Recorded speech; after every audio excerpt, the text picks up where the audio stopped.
ये बाबू तनी हिमालय एक बोरा धनवा था ना। अरे साला काक और बेरे एक बोरिया धान रे। ये बाबू आज पिकनिक हो तनी मुर्गा बनाए खाती हो। अरे सरऊ तोर मुर्गा लौकता यही धान में साल भर खाए के बा, यही में तोर दिल कहरू के खियावे के बा। सरऊ मुर्गा खइबा, मुर्गा के लंड पीस ना खा लो। भाग साला जी गले दूर हो जाओ हमरा आँखी का सोझा ले। ए दीवाना तनी नया साल पे एक शायरी सुना बताओ। लो सुन 2022 जाई तो हम 2023 के अपना दिल में बसा लेब। वाह वाह वाह वाह। 2022 जाई तो हम 2023 के अपना दिल में फंसा लेब। आई अगर नया साल में हमार माल धोखा दही तो हम तोर माल के फंसा लेब। आज नया साल में चुमा ले हम गाल में।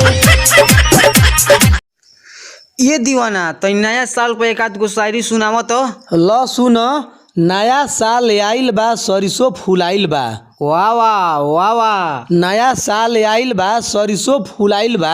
वाह वाह वाह वाह। बस दुख एक के बात के बा कि नया साल में हमार मुर्गा भुलाइल बा।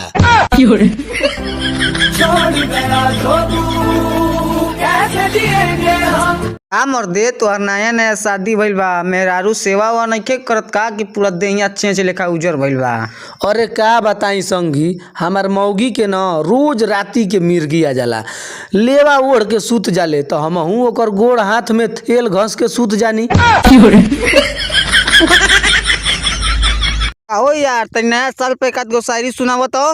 लो सुन 2022 जाता तो हम 2023 के अपना दिल में बसा लेब। वाह वाह वाह वाह। 2022 जाता तो हम 2023 के अपना दिल में फंसा लेब। आ अगर नया साल में नया माल ना फंसी तो हम अपन पूरन किए पर काम ठरका लेब।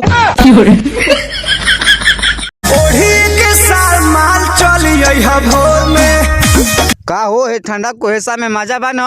अरे का मजा बा हे ठंडा कुहेसा में रोज राती के रजाई ओढ़ के सुतला के बाद आ जब 10 मिनट के बाद पेशाब लागता न तो हमार लाड़े जर के भस्म हो जाता।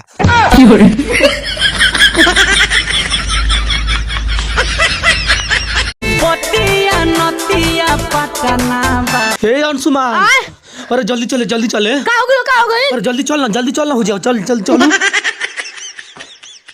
चल चल जल्दी चल। पूरा साला जल्दी चल पूरा चल चल चल चल चल चल चल जल्दी चल पूरा साला जल्दी चल पूरा चल जल्दी चल। हाय देखो सो आग लागल बा।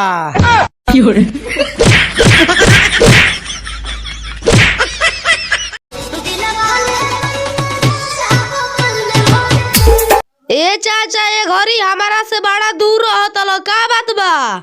ए अंशुमान का कहीं कैसे कहीं कहलो न जात बा आ ये घड़ी खाली तोर मुँहवे बसात बा।